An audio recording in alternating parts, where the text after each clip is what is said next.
I have really been dreading making this review. Before this event, I already wasn't a fan of the F-5A, but this event version is particularly heinous. Let's get on with this review just so that I can never talk about the F-5A-G again. Norway was the second country after the United States to use the F-5. They ordered 64 of them in early 1964 before they'd even finished testing in the US, and they received their first ones a year later in 1965. While not officially a different variant, these Norwegian F-5s had slight modifications that made them easier to operate in Arctic conditions, such as windshield de-icing, and they were given the ability to carry anti-ship missiles. It was originally Northrop that gave these planes the designation of F-5A-G, going as far as painting it on the side of the planes. After that, the designation stuck.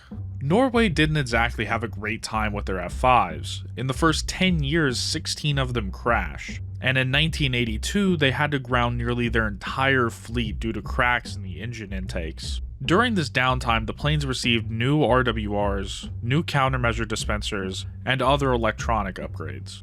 And just a few years later, Norway would start to phase out their F-5 fleet for newer F-16s. From the best that I can tell, the F-5A-G that we have in game is from after the 1982 upgrades. In Warthunder, the F-5A-G is a rank 7 11.0 jet fighter given to the Swedish tree. As you may have guessed, I did not like my time with this plane. I had a lousy 44% win rate with a middle-of-the-road 1.3 KD during my time with it. The other F-5As in-game are at 10.7 battle rating, and I think that they struggle there. It's even worse for this one at 11.0, even though technically it has upgrades that the other ones don't have. Speaking of upgrades, let's get into the details of this plane, as always starting at the back and working our way up. The F-5A-G has the same General Electric J85 GE13 engines as all the other F-5As. The stat card might say that these engines can get you up to nearly 900 miles per hour and can climb at over 26,000 feet a minute, but these engines are not strong enough for you to do what you want to do. They're slow to get up to speed, the plane's got a nearly 30-second turn time, and you just can't get the maneuverability out of them that you can with their upgraded counterparts in the F-5E. What's even worse about this version of the F-5 is that since it's at a higher battle rating than the other F-5As, you can find yourself up against planes that will just run circles around this one. What's this plane going to do against a MiG-29? Moving up, at least this plane has self-sealing fuel tanks, so that's nice. And up in front, you get the pair of 20mm M39A3 cannons that the F-5s are known for. Honestly, they might be the best part of this plane. For the ordnance that you can carry, you get a selection of different sized dumb bombs, some fire bombs, the normal selection of American rockets, and as a highlight, this plane can carry AIM-9Ls. They're the only missiles that this plane can carry, which is contrary to the original dev blog that this plane was revealed in, where Gaijin said that they were going to give it AIM-9L-Is, which are basically baby AIM-9Ms. Well, some people complained that those were only ever tested on the plane and not actually adopted by the Norwegians, so the plane shouldn't get them, and so Gaijin removed them from the plane. The other big change from the dev blog is that now the plane only gets one AGM-119 Penguin Anti-Ship Missile, whereas in the dev blog it showed a loadout with a whole slew of them. This change is also kinda devastating because the Penguin is a pretty interesting ATGM that can also lock onto tanks. To use the Penguin, you have to aim it in third person, which I don't know of another ATGM that requires third person to use.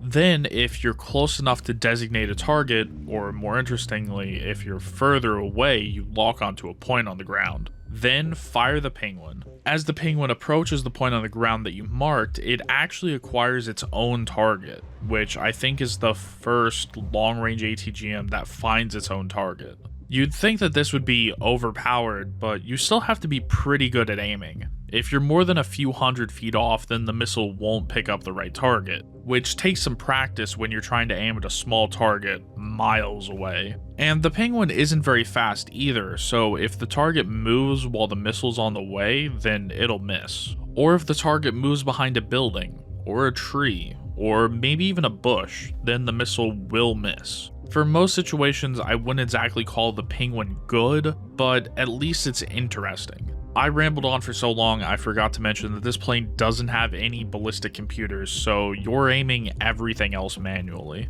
If you couldn't tell already, I'm not a big fan of the F-5A. Its battle rating is too high, its engines are too weak, it has okay ordnance selection, but using any of it makes you slow and you have to aim it yourself, so you have to take your focus away from what's going on around you in the battle. It's got decent cannons and it's got okay missiles. I kind of regret spending so much time grinding this event for it.